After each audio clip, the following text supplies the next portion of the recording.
Thanks for watching this video. My name is Lawrence Norwood, and I have been working with financial advisors for almost 15 years now.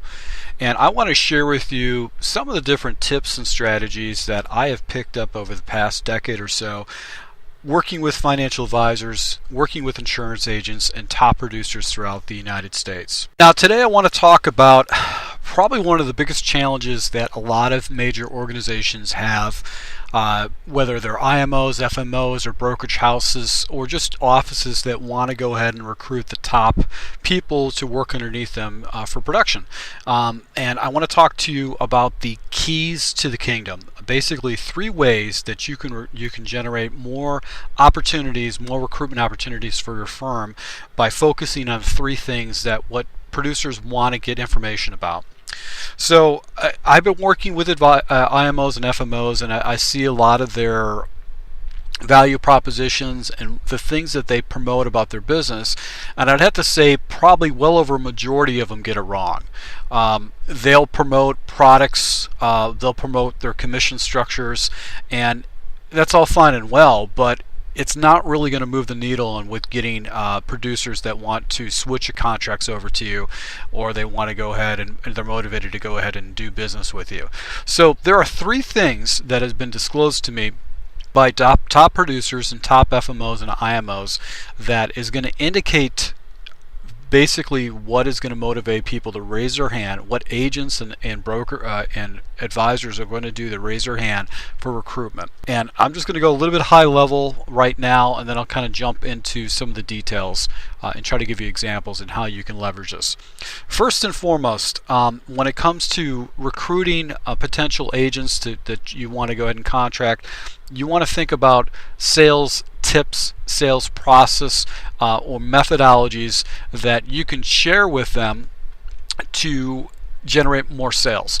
That's probably one of the number one thing that advisors, insurance agents want to get is just how do I move the needle? How do I get people that come in front of me, sit down at my desk, how do I get them to motivate themselves to actually switch their accounts over to me, or to go ahead and purchase an annuity or a life insurance policy?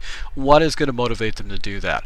Sales process is probably the most important thing, and is usually the difference between an advisor that's successful and one that isn't successful, is actually having a process of identifying what having a person self-identify that they have a problem, and that insurance agent or that advisor in front of them is going to be the solution to the problem. So that's probably one of the most important things that you can share, and I'll give you an example on how you can leverage that. The second thing is lead generation or business development. How are you going to be able to help an agent or an advisor generate more business opportunities? What marketing strategies, what proven strategies do you have, or what referral strategies can you provide them, or techniques can you help them with so they can generate more business opportunities? You can have the best sales process, you can be one of the sharpest, most intuitive advisor or agent out there, but if you cannot get in front of people, it's all for naught. Doesn't matter. So the difference between an advisor that washes out of the industry and one that's successful is constantly meeting with people.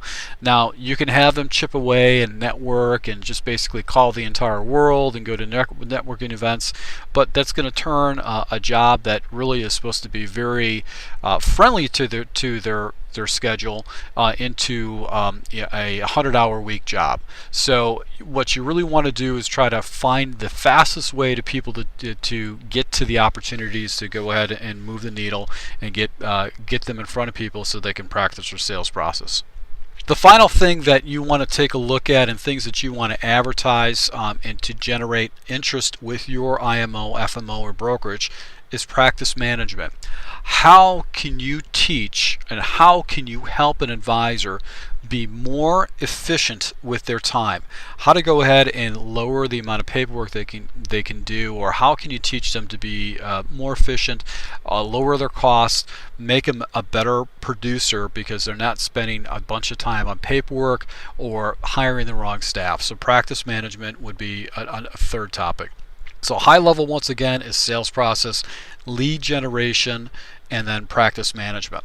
Now, how would you leverage sales process as a solution, or basically an advertisement for your firm?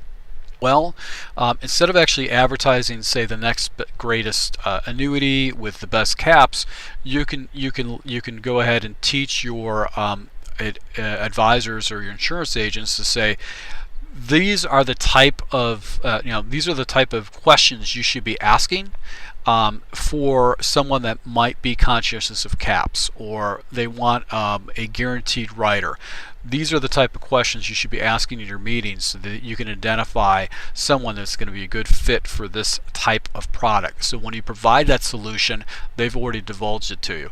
So you really need to go ahead and teach people how to uncover consumers' pains and how that would match up to a particular product that you can offer, that your advisors can offer to them. Now, lead generation is another thing that a lot of advisors just really don't have a clue on how to do that. So what you want to do is to go ahead and provide them with lead generation services, or lead generation ideas, and how to engage those leads to generate those into appointments. So a lead generation idea is how to go into your existing book of business and scrape up, or how to uncover new life cases. And you would actually provide perhaps a script on how they can call their existing clients and basically segue into a product opportunity and see if it's a fit for them. Practice management. Probably the biggest thing is just if you're when you need to move on to hiring your first support staff member, what are the questions you should ask, how you should interview people to basically go ahead and say, yeah, this is a good fit, and try to identify someone that might not be helpful for your firm. So these are the keys to the kingdom when it comes to recruitment: sales process, lead generation, practice management. If you guys find value in this video, please let me know by hitting the like button, or actually making a comment below in the comment section, or just basically reaching out to me if you have any questions. I do work with firms, and I do help them with recruitment, and also helping them putting together a value proposition under a scope of these different things, whether it's sales process, lead generation, or practice management, so you can get more people to raise their hand and actually engage them in conversation. So once again, thank you for watching my video, and until next time.